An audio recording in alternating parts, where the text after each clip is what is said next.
Agora, historicamente, a gente pode discernir também um conceito de alquimia na época antiga, clássica, que é isso que a gente está falando. Depois tem uma alquimia na Idade Média, que é aquela clássica que todo mundo que começou... Por quê? Os árabes e os judeus, eles trouxeram para o Ocidente, para a Europa, por volta do século XII, XIII, os conceitos e as obras de alquimia clássica, porque a Europa já estava na Idade Média. Aquilo ali já era uma época difícil, trevosa, obscurantista, né? Não tinha espaço para nada, aquela vida de superstições, né? A própria Igreja Católica, que dominou o Ocidente nessa época, vendia as relíquias de santo disso, de santo daquilo. Era aquela época, né, que você comprava um terreno no céu. E quem intermediava isso era a Igreja Católica, né? E dominaram os reis, os nobres, a Europa toda. Nisso, quando começou a vir do Oriente, né, os árabes, os judeus, trazendo novos documentos, novas tecnologias, nesse bojo de transbordo do Oriente para o Ocidente, veio a alquimia, veio a astrologia, veio a quiromancia, veio o tarô, vieram todas as chamadas ciências ocultas, né? E foi isso que introduziu na Europa esse conceito de alquimia, de ciências ocultas. E isso ganhou muita repercussão. Então, todo mundo que não era muito bitolado pela superstição falou, nossa, aqui tem um conhecimento novo, aqui tem uma coisa que nos permite, por exemplo, o nome das estrelas hoje em dia são todos nomes árabes, porque a astronomia foi perdida na Europa. Então, palavras como Aliaque, né, uma das estrelas do cinturão de Órion, Betelgeuse, ou outras palavras da alquimia mesmo, como álcool, né? Álcool em árabe é o espírito, né?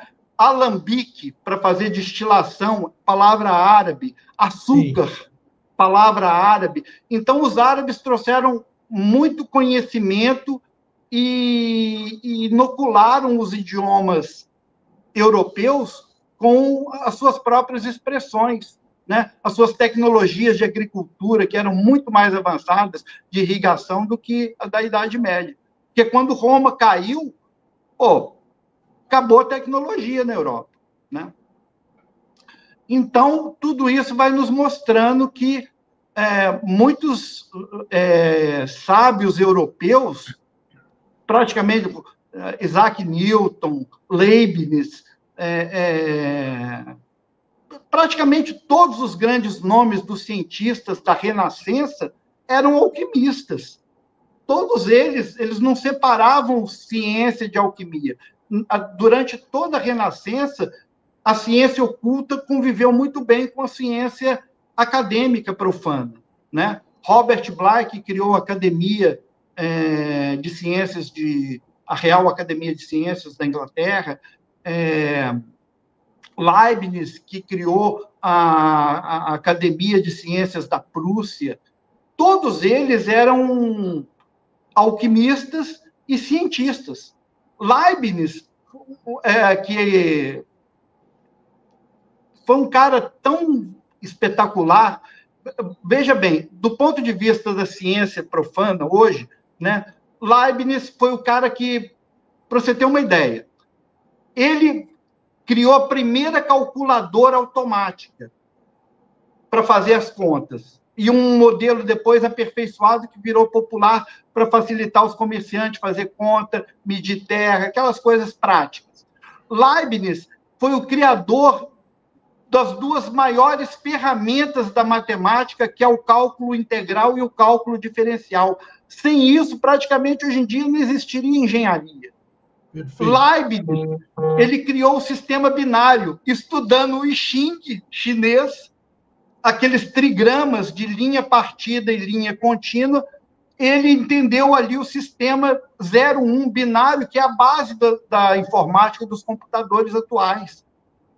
Leibniz, como filósofo,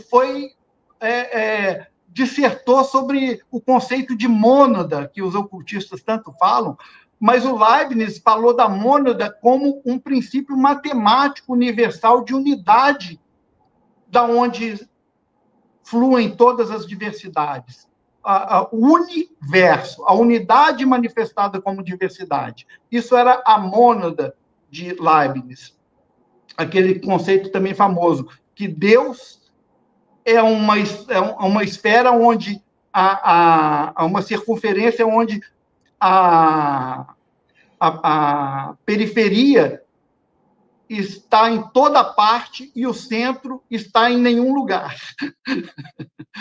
São conceitos abstratos, mas que só os matemáticos, os filósofos, os cientistas é que tinham capacidade de entender esses conceitos e transformar isso em coisa útil, que é a tecnologia que constrói o nosso mundo. É a máquina a vapor, é o telégrafo, é o computador, né? Tudo isso é fruto da alquimia, passando da Idade Média para a Renascença. Mas aí, quando chegou no século XVIII, na era industrial, houve um materialismo muito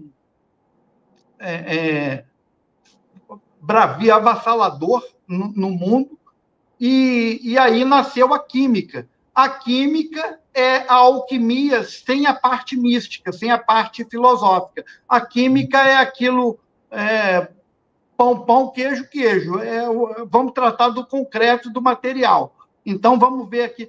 Só que muitos alquimistas foram os que impulsionaram a química atual, descobrindo substâncias como o fósforo, Robert Bly mesmo, que é o grande químico que fez as principais equações dos gases, do movimento dos gases. Quer dizer, o materialista dizer que a alquimia é uma coisa de gente desmiolada da Idade Média é uma falácia. Não é isso. Ela tem o seu valor histórico, científico, concreto. Só que eles não perceberam que a alquimia, além da parte física, ela tem uma parte metafísica. Por isso que esses mestres todos falam que a alquimia é a ciência com consciência. Consciência é essa parte abstrata que permite ao ser humano entender as coisas, né? Então, a alquimia é um tesouro, é uma grande arte, uma grande ciência.